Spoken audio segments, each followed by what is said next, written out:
시간에 우리 하나님 말씀 우리 다 같이 보도록 하겠습니다. 누가복음 2장의 말씀입니다. 누가복음 2장 8절에서 14절 말씀을 다 같이 보겠습니다. 다 같이 봅니다. 그 지역의 목자들이 밤에 밖에서 자기 양떼를 지키더니 주의 사자가 곁에 서고 주의 영광이 그들을 두루 비추매 크게 무서워하는지라. 천사가 이르되 무서워하지 말라. 보라, 내가 온 백성에게 미칠 큰 기쁨의 좋은 소식을 너희에게 전하노라. 오늘 다윗의 동네에 너희를 위하여 구주가 나셨으니 곧 그리스도 주시니라. 너희가 가서 강보에 쌓여 구유에 누워 있는 아기를 보리니 이것이 너희에게 표적이니라 하더니 호련히 수많은 천군이 그 천사와 함께 하나님을 찬송하여 이르되 지극히 높은 곳에서는 하나님께 영광이요 땅에서는 하나님이 기뻐하시는 사람들 중에 평화로다 하니라. 아멘. 하나님 은혜를 감사합니다. 하나님을 찬양하는 이 찬양이 우리의 삶이 되게 해주시고 우리가 이 땅을 살아가는 힘과 능력이 되게 하옵소서. 예수님의 이름으로 기도합니다. 아멘. 할렐루야. 반갑습니다. 다윗의 동네라는 제목으로 하나님 말씀 드리겠습니다. 자, 다윗의 동네라는 제목으로 하나님 말씀을 드리도록 하겠습니다. 누가복음 2장은 예수님의 태어나심과 어린 시절을 다룬 복음서에 비해서는 그나마 좀 많이 기록한 내용이 누가복음입니다. 실제로 탄생 기사는 2장 1절에 7절 정도밖에 되지 않지만 2장 전체를 보면은 예수님께서 어떻게 나셨는지, 또 어떻게 오실 것인지, 어떻게 살아가실 것인지에 관해서 굉장히 구체적으로 기록했다는 것을 볼 수가 있습니다. 누가복음을 알기 위해서는 사실 누가가 어떤 사람인지를 알아야 합니다. 그가 기록한 누가복음은 생각보다 치밀하고 정밀합니다. 사도 바울과 끝까지 함께했던 동역자가 바로 누가였습니다.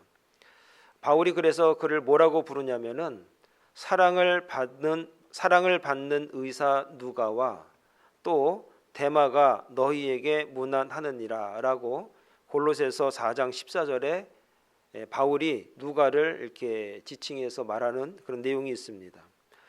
바울은 누가를 사랑받는 의사 이렇게 얘기했습니다. 사랑받는 의사 누가라고 부르는데 사실 누가는 단순한 의사이기만 한 것이 아닌 것 같습니다. 요즘 말로 말하면은 좀 여러 가지 플레이를 함께 할 수 있는 사람, 멀티플레이어 같은 그런 사람이 사실 누가였습니다. 먼저 누가는 아주 유능한 의사였습니다. 누가가 기록한 누가복음과 사도행전에는 병자들에 의해서 의학적 묘사들이 다른 책들보다 아주 자세히 기록하고 있습니다. 의사로서의 전문성을 보여주는 증거들이 누가복음에서는 굉장히 많이 나오고 있습니다. 사도행전에서 바울의 전도여행 장면에서 종종 우리라는 표현을 많이 씁니다. 바울이 우리를 얘기를 많이 하는데 그때 여러 학자들이 그 우리 중에 하나가 누구였냐면 누가라는 것을 누구도 의심하지 않습니다. 육체의 가시, 사탄의 사자, 고린도후서 12장 7절에 보면 바울 사도가 굉장히 힘들고 어려운 것 중에 하나가 뭐냐면 자기 몸에 가지고 있는 육체의 가시가 있다라고 이야기합니다. 그리고 그것을 사탄의 사자다 이렇게까지 얘기를 합니다. 바울에게 의사 누가가 함께 동행하고 있다는 것은 그래서 바울에게 있어서는 굉장한 위로이고 격려이고 힘이 되고 의지가 됐을 것입니다. 바울은 자신이 죽기 얼마 전에 쓴 마지막 편지에서 디모데 후서에 보면 그가 이렇게 말합니다. 누가만 나와 함께 있느니라. 디모데후서 4장 11절입니다. 선교 여행을 떠나서 이리저리 다니면서 힘들고 어려운 일을 겪었는데 마지막까지 누가 나와 함께 있는가 봤더니 누가만 지금 나와 함께 있다. 이렇게 바울이 고백하는 글을 봅니다.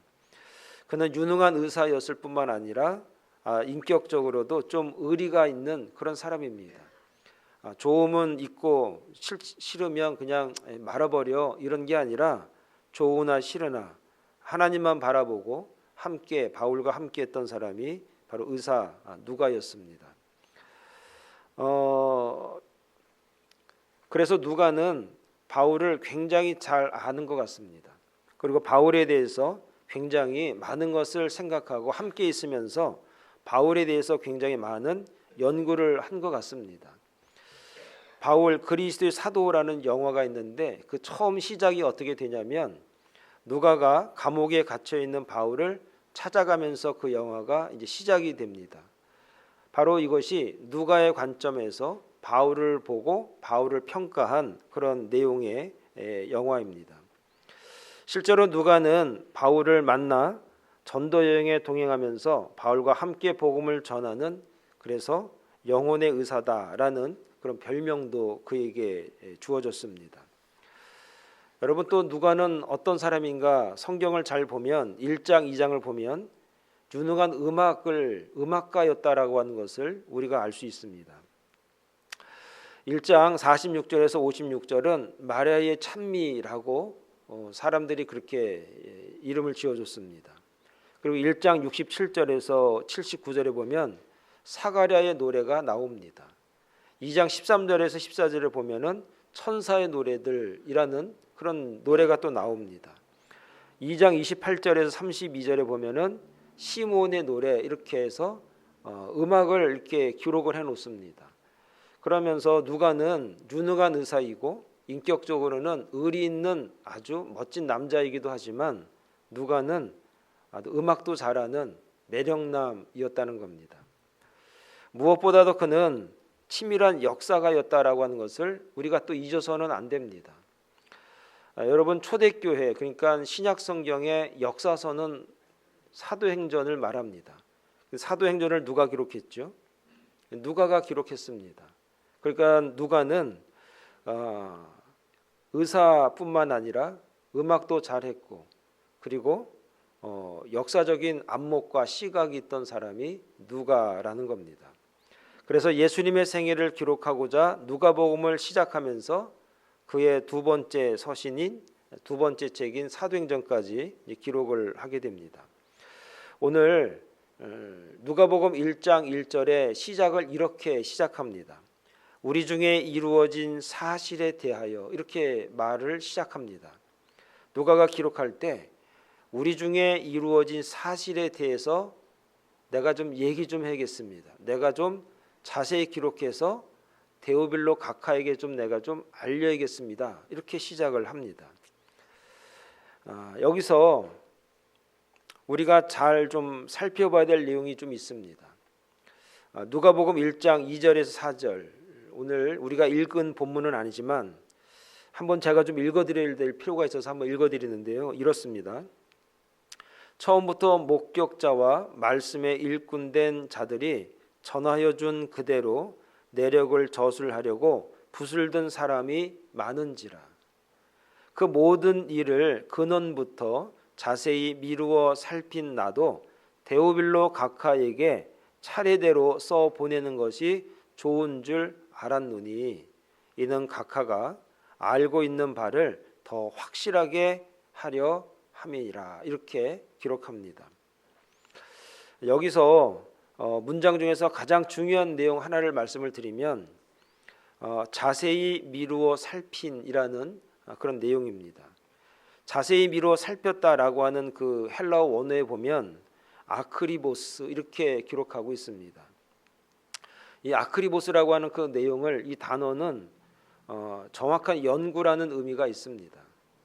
그러니까 요즘 말로 하면 내가 이런 기록을 쓰는 것은 내가 그날 어디 갔더라 그날 이랬었지라고 해서 기억을 더듬어서 쓴 것이 아니라 정확하게 리서치를 끝내고 썼다라고 하는 것을 의미하는 단어가 아크리보스라고 하는 단어입니다.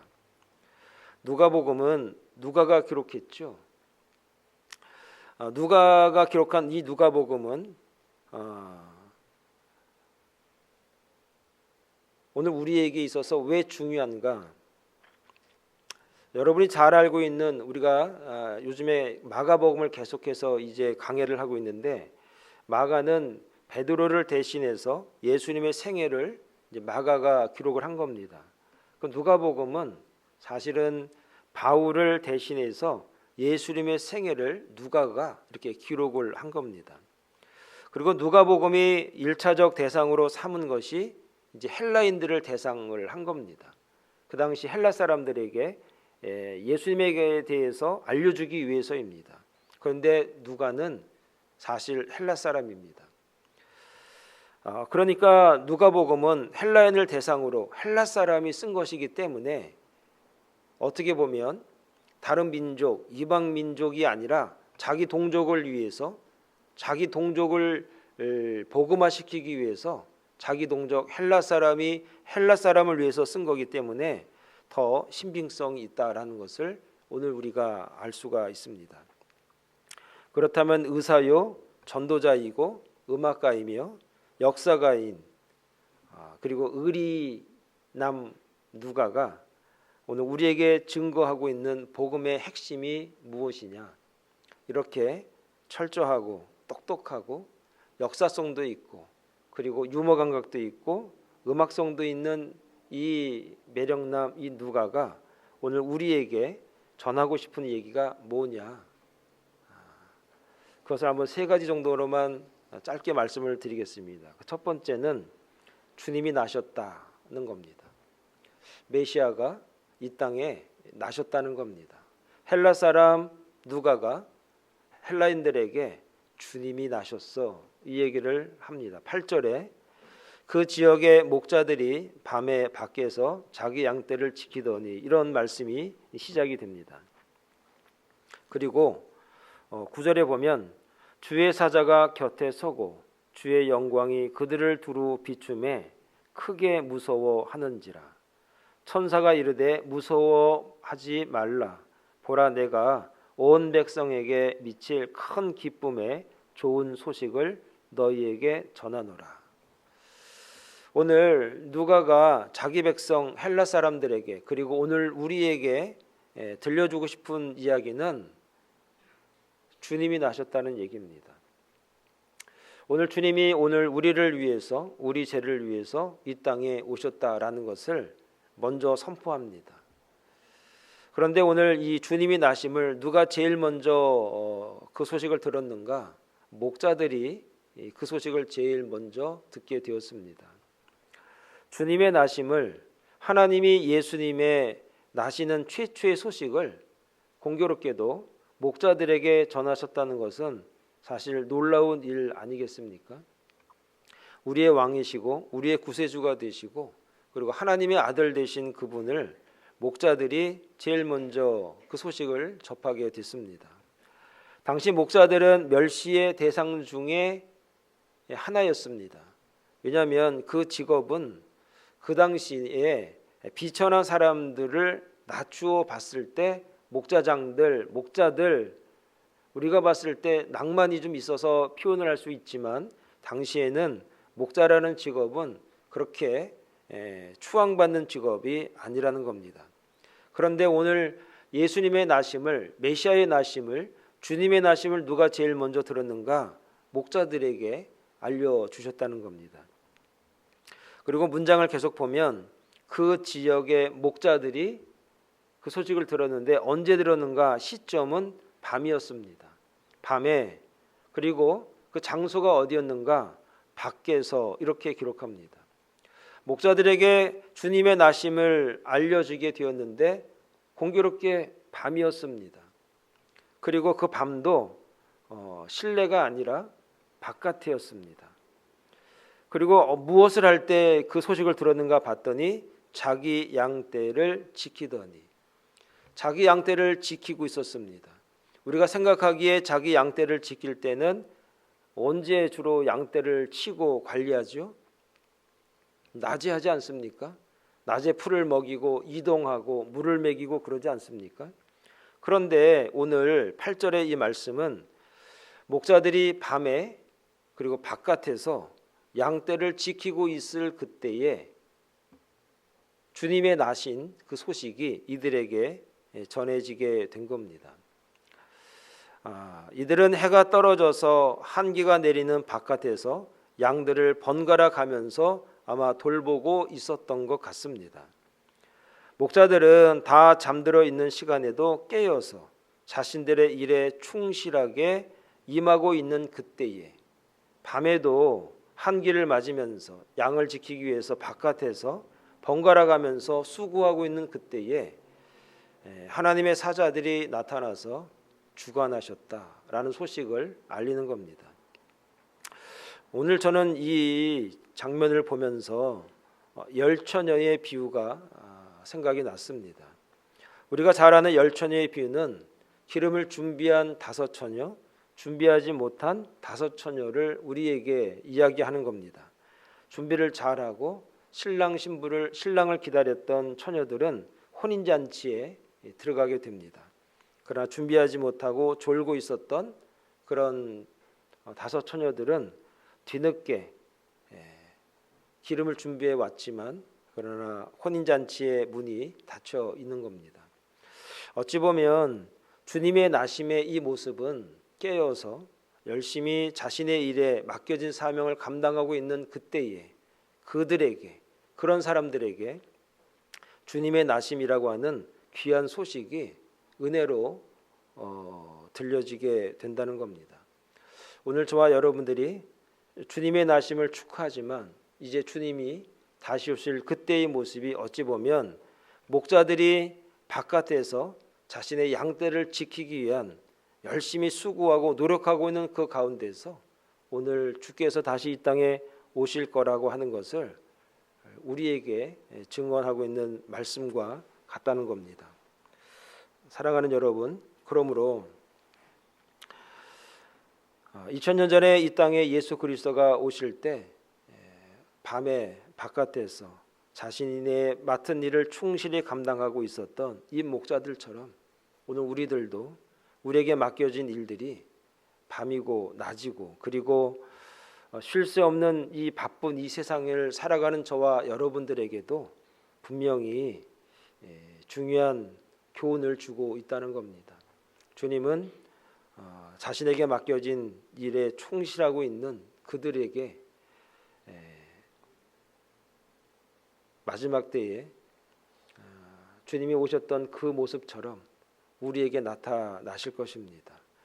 오늘 누가는 이 땅에 목자들에게 주님의 나심의 소식을 우리에게 알리시면서 이 땅에 예수님의 탄생 이후에 살아가는 저와 여러분들이 다시 오실 주님을 맞이할 준비를 하고 있으라고 하는 영적인 교훈을 우리에게 준다는 사실을 여러분 믿고 저와 여러분들이 하고 있는 일들이 크거나 작거나 위대하거나 그렇지 못하거나 하나님께서 나에게 맡겨진 일들은 내가 충실하게 감당하라고 주신 사명입니다.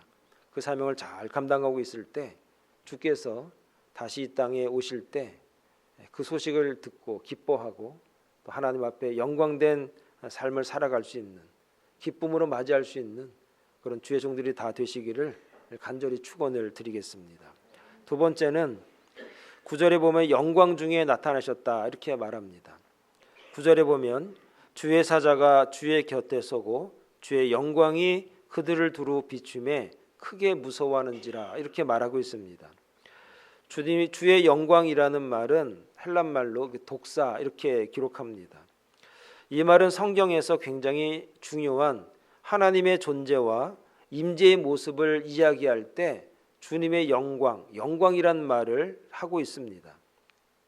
사도행전 22장과 계시록 15장, 누가복음 9장에도 보면 하나님과 그리스도와 관계를 묘사하는 표현이 하나님의 영광이라는 표현으로 나타납니다. 그리스도는 아버지의 영광을 위해 다시 살아나셨으며 라고 로마서 6장 4절에 기록하고 있는데 그때도 동일한 단어를 기록합니다. 또한 영광이 하나님께 돌려지듯이 그에게도 돌려진다라고 누가복음 2장 14절에 기록합니다. 이 말씀은 결국은 주님과 예수님과의 관계가 아주 밀접한 관계라는 것을 이야기할 때 영광이라는 단어를 기록합니다. 근데 이 영광이라는 단어가 요한복음 1장 14절에는 이렇게 말합니다. 말씀이 육신이 되어 우리 가운데 거하심에 우리가 그의 영광을 보니 아버지의 독생자의 영광이요 은혜와 진리가 충만하더라라고 기록합니다. 요한복음 1장 14절은 말씀이 육신이 돼서 우리에게 오신 그 영광을 기록하는 겁니다. 그러므로 갈라디아서 2장 22절의 말씀에 의하면 성도는 스스로 영광이 되려는 내가 죽고 하나님의 영광인 그리스도로 사는 자를 의미하는 겁니다. 그러므로 하나님의 말씀이 거함으로 하나님의 성전이 되었다라고 하는 고린도전서 3장 16절의 말씀에 의지해서 하나님의 말씀이 있는 저와 여러분들은 이제 하나님 앞에 영광으로 드려질 수 있다라고 하는 겁니다. 그러므로 영광스러운 주님이 이 땅에 오셨지만 그를 하나님의 영광으로 알고 믿는 저와 여러분들은 은혜를 받은 자라는 것입니다. 그러므로 주님이 나심을 영광 중에 나타나신 그 주님을 믿음으로 그리고 하나님의 말씀을 믿음으로 우리가 하나님을 알고 깨닫는 그 모든 자에게 그것이 바로 하나님이 오늘 우리에게 주시는 은혜라는 것입니다. 이 은혜는 우리가 하나님의 자녀가 되었으며 하나님의 자녀로 살아갈 수 있는 축복이라는 것을 말하고 있는 것입니다.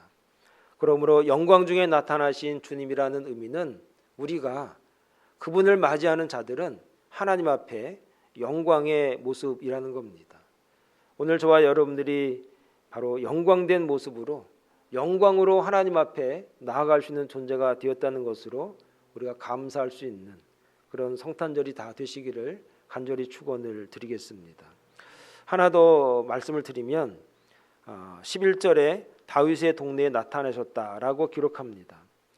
오늘 다윗의 동네에 너희를 위하여 구주가 나셨으니 곧 그리스도 주시니라라고 기록합니다. 여러분 4절에도 오늘 읽진 않았지만 다윗의 집, 다윗의 동네 이렇게 기록하고 있습니다. 예수께서 육신상으로 다윗의 후손임을 강조함과 아울러서 다윗 왕가의 후손이자 만왕의 왕으로 오실 것에 대한 예언이 성취가 되었다라는 것을 누가는 계속해서 노골적으로 몇 번씩 강조를 하고 있습니다.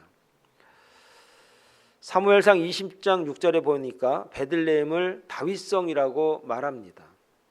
다윗은 1000년 전에 바로 예수님이 태어나신 그곳에 그도 태어났던 겁니다.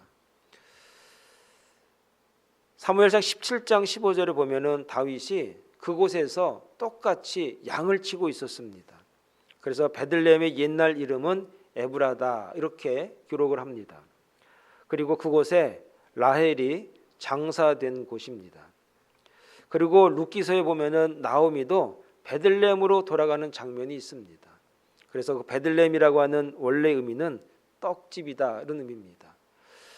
그래서 미가서 5장 2절에 의하면 그곳에 메시아가 오실 것이다 라고 하는 것을 예언해 놓으셨습니다.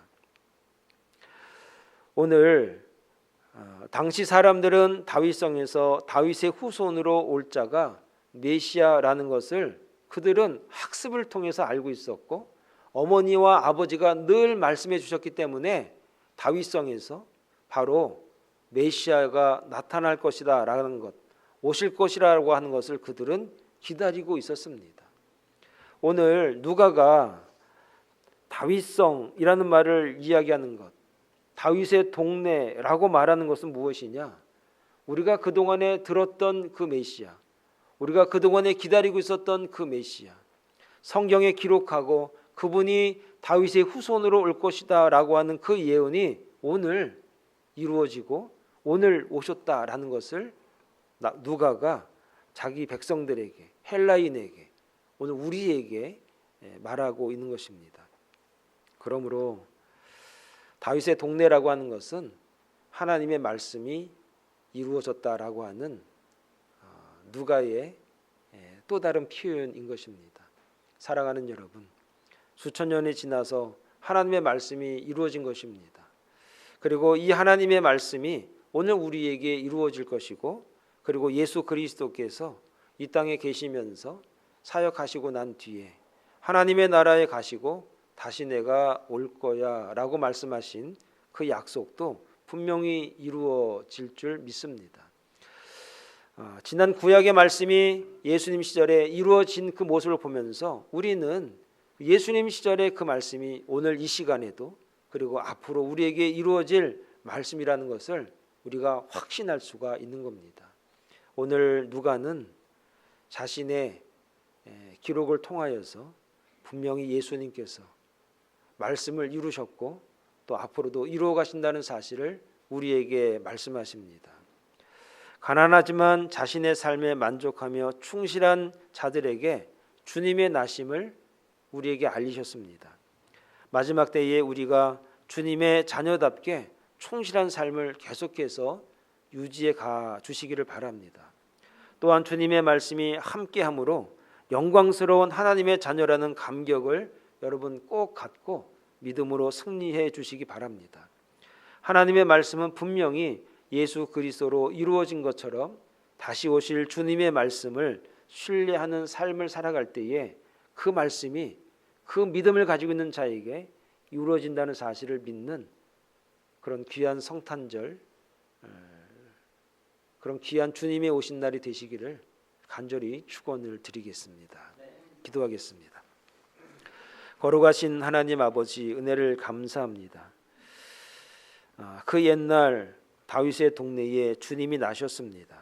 오늘 누가가 그것을 자기 백성에게, 이방인들에게, 그리고 오늘 우리에게 그것을 꼭 말하고 싶었던 것입니다.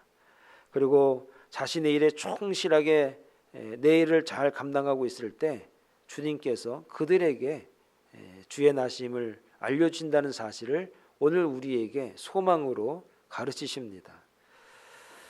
주의 말씀이 함께함으로 우리가 영광스러운 하나님의 자녀라는 것을 오늘 우리가 감격으로 깨달을 수 있도록 오늘 누가가 우리에게 기록해 줬습니다.